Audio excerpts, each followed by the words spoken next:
Salut à tous. Donc aujourd'hui, sur la petite trottinette d'entrée de gamme, là, la petite sans marque, la clone, on va aujourd'hui faire un swap contrôleur pour passer sur un contrôleur comme ça, tu vois. Là, je viens de commander ça. Alors, le contrôleur est bien, il fait du 24 ou 60. Et il va jusque 20 ampères déjà. Je vais quand même l'ouvrir pour voir si on peut faire un shunt dessus, voir ce qu'on peut faire au niveau du. Mais je pense que déjà 20 ampères, c'est déjà pas mal. Euh, donc je vais avoir un nouveau display à poser avec. Tu vois. T'as le câble qui relie contrôle et qu'il va falloir repasser dans toute la colonne. Tu vois. Bon, ça c'est pas la. Hein, disons que c'est pas le plus compliqué à faire. Il y a quelques petites prises avec. Le contrôleur est bien complet. Et il y a une notice. Ça c'est merveilleux. Ça franchement c'est en anglais, mais elle a le mérite d'être là, la notice elle est complète. Alors le petit contrôleur là en fait on peut le brancher sur un peu tout, il a même les capteurs de pas, donc on peut le foutre sur un vélo. Il a capteur de pas, donc on peut foutre, ça tu le mets sur un vélo, et puis après bah, tu auras la gâchette qui sera là-bas avec l'accélérateur au cas où, et ça te sert de compteur quoi. En fait tu peux brancher sur un vélo électrique. Et si ce contrôleur va bien, moi je pense que c'est ce que je vais remettre sur mon surpass. Ça fait que comme ça sur le surpass je dégage le compteur d'origine et on remettra exactement le même avec une gâchette pour pouvoir lancer le vélo. Mais bon, pour l'instant, le surpass me convient comme c'est. Là on est. Il y a ça. Alors là par contre c'est là qu'il faut pas tous perdre. Mais en fait en gros c'est pas compliqué parce que déjà tu as déjà les trois phases. Hop là, pardon, ne tombe pas toi. T'as la batterie, les trois phases moteur qu'on va brancher. Ça c'est un des capteurs, faut brancher le capteur de frein. Ça c'est les capteurs Hall, on va les brancher. Donc il y a une prise, c'est pas grave. Derrière on a la prise des phares qui doit être, ça c'est les pas. Donc les phares ils doivent être ici je crois, c'est celle-là. Le phare avant. Voilà. Donc voilà tout ce qui est à brancher. Et puis derrière, c'est un fil de bridage, je crois. On va relire un peu tout ce qu'il y a à faire. Donc on va commencer à l'installation du contrôleur pas cher sur AliExpress. Bon alors, la bonne nouvelle, une fois que le contrôleur est ouvert, c'est que c'est encore un contrôleur un peu à ancienne génération. On peut encore faire le shunt à l'ancienne en fait. Donc je vais lui faire le shunt. On va peut-être, il y a des soudures quand même, c'est pas trop dégueulasse. Ouais, je vais voir.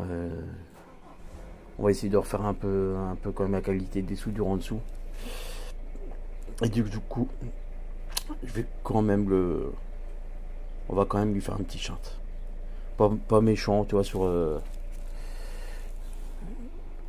jusqu'à la moitié. Enfin, on va essayer de faire un petit truc sympa quand même, pour être sûr que ça marche.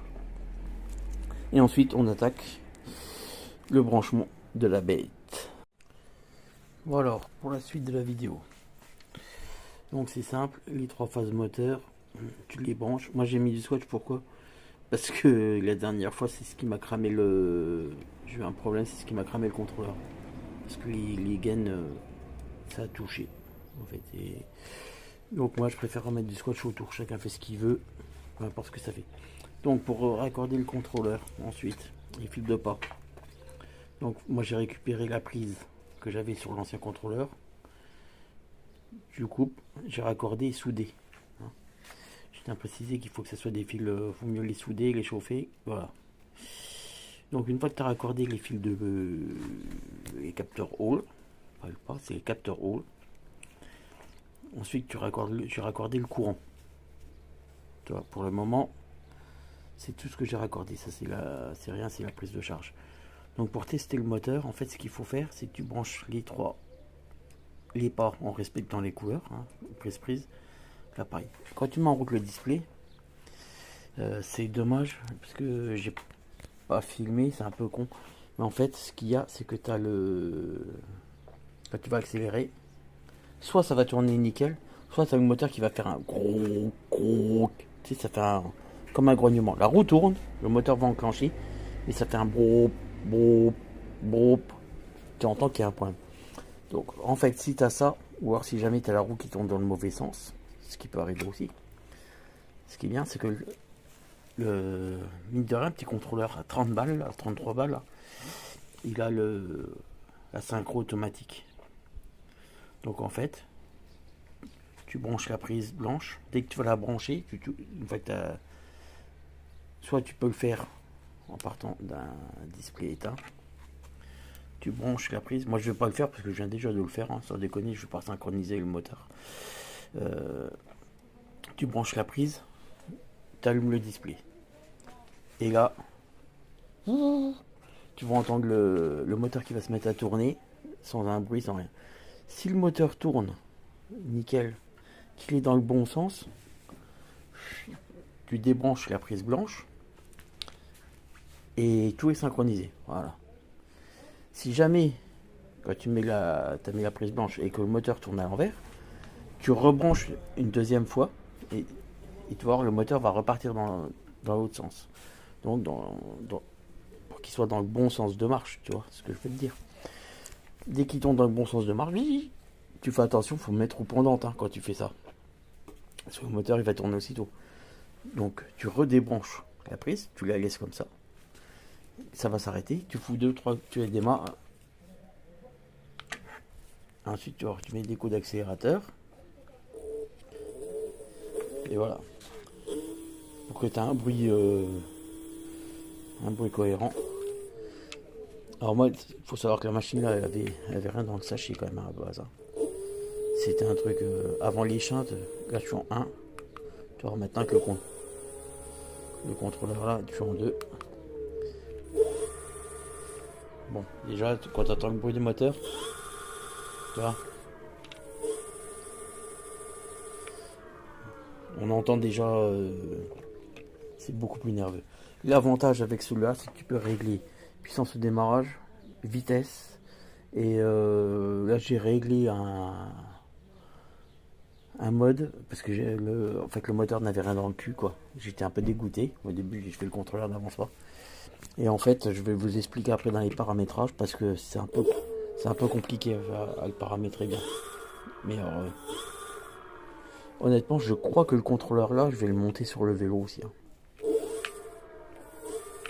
Très nerveux. Hein. Et encore il est pas poussé à fond.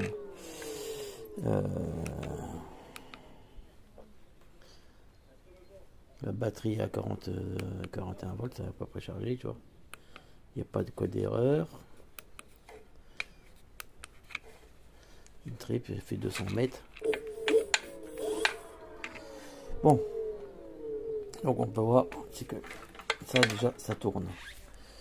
Là où ça va se compliquer, que ça va être un peu plus chiant, c'est au niveau des phares maintenant.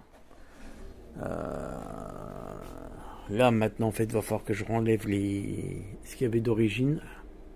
Pour que je repasse déjà la prise d'origine. Pas la prise d'origine. La prise du nouveau display quoi. Faut que je repasse le fil dedans. Ici, on va remonter dans la colonne et on va la faire ressortir en haut. Donc maintenant ce que je vous conseille de faire, c'est de démonter le vieux matériel que vous ne servez plus.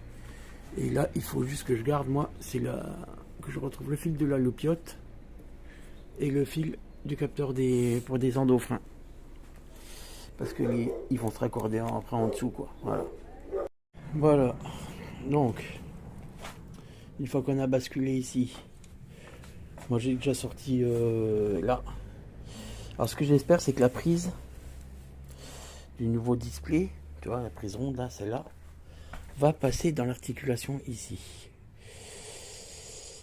Ça je suis sceptique parce que si elle passe pas là, ça va être le bordel. Ou alors il va falloir que je reperce sur le côté pour passer la prise là. J'aurai pas le choix peut-être. Alors on va voir. Soit ça va passer ici, Et soit après, dans le pire des cas, on peut le faire passer à l'extérieur, tu vois, le câble. Je le fais passer là, à l'extérieur, et je peux même faire un trou sur le côté de la colonne pour le faire ressortir dedans. On va voir ce qui est le mieux. Ça va être, faut faire au jour le jour. Là maintenant, du coup, comme tu remplaces tout, faut tout virer le display d'origine. Tu vois, toute la saloperie qu'il y avait, des petites merdes. Alors, faut retrouver les prises. Parce que là-dedans, j'ai la prise du frein qui remonte. Tu vois. Alors, que de retirer des fils pour passer le frein jusqu'en bas, avant de retirer les fils comme un gros débile, je vais regarder pour me servir du fil d'origine. Tu vois. Donc là, je vais identifier le frein et le phare surtout. Voilà, c'est ça qu'il faut que j'identifie. Je me disais, j'oublie, j'allais faire une connerie. Il faut que j'identifie le phare et le feu. Et le frein. Oh, putain, là, on voit que c'est la fin de journée, je suis désolé, je suis fatigué. Donc je vais identifier les fils ici, pour ensuite les rebrancher ici. Parce que là, je sais qu'il faut... Il y a le fil de frein qui va venir, c'est sûr, ici. Il vient se raccorder là, lui. Et ensuite, j'ai un fil qu'il faudra que je raccorde au feu arrière d'origine, tu vois. C'est un petit peu plus compliqué, mais je pense que ça vaut le coup. Et en fait, je pense que, tu vois, les trucs comme ça qui ne sont pas chers, là, qui vendent n'importe où, ou que tu n'as pas de puissance, en fait, tu vires ça, tu fous 33 euros et quelques heures de passer dessus, et je suis sûr que tu as une belle petite bombe après. Bon, alors c'est pas le tout, je vous reprends là, dès qu'on a identifié les fils là. Bon, donc c'est simple, une fois que j'ai identifié le câble qui descend dans le deck, tu vois, en fait, après ce qui ressort en bas ici, tu vois, j'ai identifié 4 fils rouge, jaune, blanc, noir qui remontent jusqu'en haut. Donc ce qui est top, c'est comme ça que je vais pouvoir brancher. Là j'ai identifié, ça c'est le phare, donc je vais prendre 2 fils, certainement rouge et noir. Ben, du coup je vais pas je vais pas me fouler pour être sûr de ne pas me tromper. Phare, et ben je vais prendre rouge et noir. Et ensuite on a le capteur, voilà, qui est là, tu vois, rouge et noir. Alors ça c'est le capteur qui vient de la poignée de frein. Alors lui qui est rouge et noir, il m'emmerde aussi parce qu'ils sont pas foulés quoi. Mais c'est pas grave. Du coup, du rouge et noir, je le transformerai en jaune et blanc. Voilà. Donc, qu'est-ce qu'il faut faire? C'est simple, il suffit juste de couper et ressouder les fils. Voilà, je vais faire comme j'ai fait en bas, c'est pour les fils capteur haut. On les coupe, on les ressoude entre eux et on les isole. Et ensuite, bien sûr, il faut les repasser, refermer là. Ça avance, ça avance. Ah oui, puis pour info, hein, si jamais vous comprenez pas, ne vous inquiétez pas. Les Chinois, ils vous ont tout expliqué, toi. Suivant ton type de montage, ils te donnent. Tu vois, là, c'est pareil. Tu vois, tu peux l'installer, je n'ai pas précisé tout à l'heure, le contrôleur, on peut l'installer avec démarrage à clé ou interrupteur, tu vois. Et ils expliquent comment brancher. Donc moi, comme je laisse, on le démarre comme une trottinette normale au display, donc tu laisses la boucle là. Ils ont ensuite pour le phare, voilà, ils t'expliquent les connexions pour le branchement du phare. Donc tu vois, ils t'expliquent, franchement c'est bien foutu quoi. Bon alors, une fois remonté, oh. Voilà, voilà.